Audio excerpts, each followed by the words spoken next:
வணக்கம் நண்பா. நம்ம இன்னைக்கு என்ன பார்க்க போறோம்னா, ஒரு கெப்பாசிட்டரை பற்றி தான் பார்க்க போகிறோம்.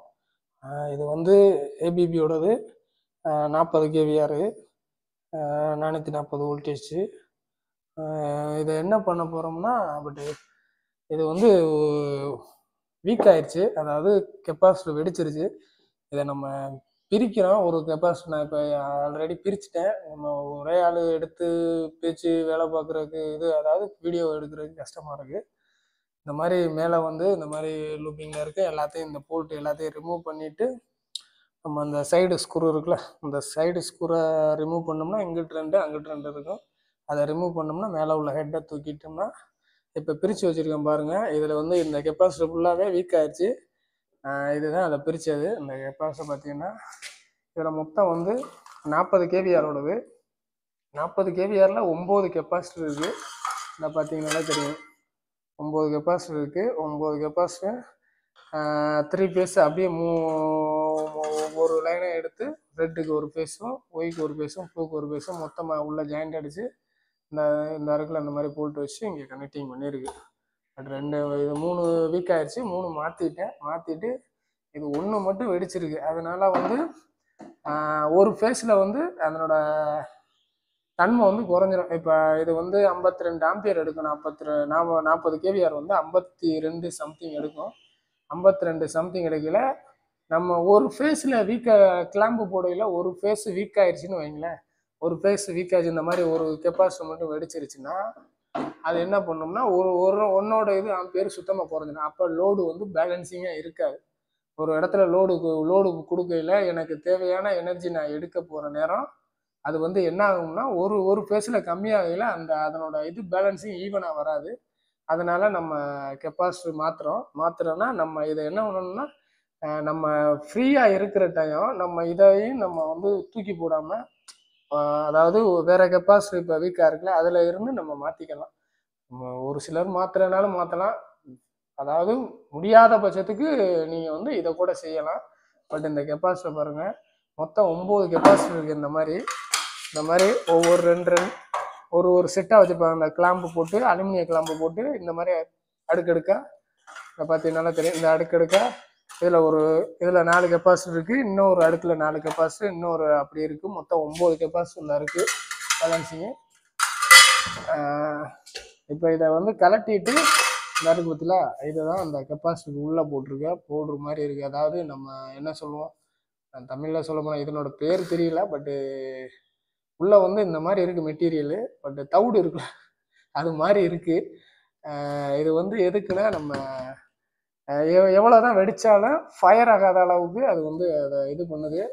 இது என்ன பேர் தெரிஞ்சால் நீங்கள் சொல்லுங்கள். பட்டு கெப்பாசிட்டர் பிரித்து பார்க்கையில் இந்த மாதிரி இருக்குது. இதுதான் இந்த ஒரு கெப்பாசிட்டர். இது வந்து 40 கேவிஆர். 40 கேவிஆரில் ஒரு கெப்பாசிட்டரோட வேல்யூ வந்து 40 வகுத்தல் 9 போட்டால் 4.4. அப்போ 4.44 சம்திங் கேவிஆர் ஒரு கெப்பாசிட்டர். இதை நம்ம சேஞ்ச் பண்ணி யூஸ் பண்ணுறனாலும் பண்ணிக்கிறலாம். இப்போ ஒரு கெப்பாசிட்டர் தான் வெடிச்சிருக்கு. அந்த வோல்டேஜ் பார்க்கையில் இப்போ இது வந்து ஒய்யோட ஃபேஸில் உள்ளது. அதை வோல்டேஜ் பார்க்கையில் இது 1 குறைவாக இருந்துச்சு ஆம்பியர் பார்க்கையில். பட் இதை மாற்றலாம். இது நான் ஊருக்கு போனதுக்கு பின்னால் நம்ம இடையில வந்து மாற்றிருக்காங்க. சிலிண்டர் கெப்பாசிட்டர் போட்டிருக்காங்க. மேக்சிமம் லோடு அதிகமாக இருந்துச்சுன்னா, ஹெவி லோடாக இருந்துச்சுன்னா, ஒரு 1000 ஆம்பியர் வர்றது வரைக்கும் லோடு இருந்துச்சுன்னா இந்த மாதிரி சிலிண்டர் கெப்பாசிட்டர் போடுறது வேஸ்ட்டு. என்ன கேட்டால் பாக்ஸு டைப்பு தான் பெஸ்ட்டாக இருக்குது. ஏன்னா நான் யூஸ் பண்ணலையே பாக்ஸு டைப்பு தான் அதிக யூஸாக இருக்குது. இங்கே பார்த்தீங்கன்னா தெரியும். இப்போ வந்து இந்த ஏசிபியோடது ஏர் சர்க்கியூட் பிரேக்கரோடது 1200 ஆம்பியரு. பட் நம்ம வந்து மேக்சிமம் வந்து ஒரு 1200 எடுக்கிறோம். நம்ம 1600 எடுக்காமல் 1000 தான் எடுக்கிறோம். 1000 தான் எடுக்கிறோம். பட்டு 1200 எடுக்கிறோம். ஃபோன் வந்துருச்சு இடையில. அதனால நமக்கு வந்து லோடு அதிகம். இது ஒரு டிரான்ஸ்ஃபார்மரு, அது ஒரு டிரான்ஸ்ஃபார்மரு, அது ஜென்செட்டோட பார்த்தீங்கன்னாலே தெரியும். அது ஜென்செட்டோடது. இது வந்து நான் ஒரு டிரான்ஸ்ஃபார்மர் கொடுது, இது ஒரு டிரான்ஸ்ஃபார்மர். இது வந்து 2 செக்ஷனாக பிரிச்சிருக்கோம், B1 B2.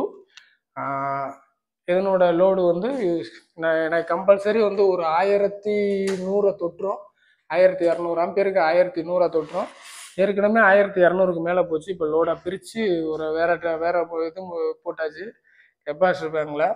மேக்ஸிமம் வந்து இந்த சிலிண்டர் கெப்பாசிட்டரை தவிர்த்துட்டு நம்ம மோட்ரு நார்மலாக இப்போ மோட்ரு யூஸ் பண்ணுறோம். மோட்ரு யூஸ் பண்ணோம்னா ஓகே, நம்ம மோட்ரு இதுகளுக்கெல்லாம் போடுறதுக்கு லோடு குறைவாக உள்ளதுக்கு ஓகே. சிலிண்டரு லோடு அதிகமாக உள்ளதுக்கு நம்ம பாக்ஸு யூஸ் பண்ணால் இன்னும் கொஞ்சம் நாளைக்கு இது தாங்குது, அதாவது லைஃப் வருது.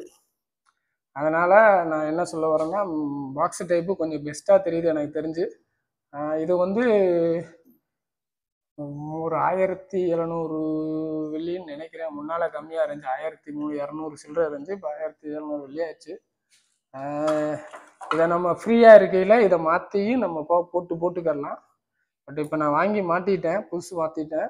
நம்ம ஃப்ரீயாக இருக்கல இப்போ இந்த அதில் ஒரு 2 கெப்பாசிட்டர் கிடக்கு பழசு. அதுக்கும் இதே கம்ப்ளைண்ட் வீக் ஆயிடுச்சு.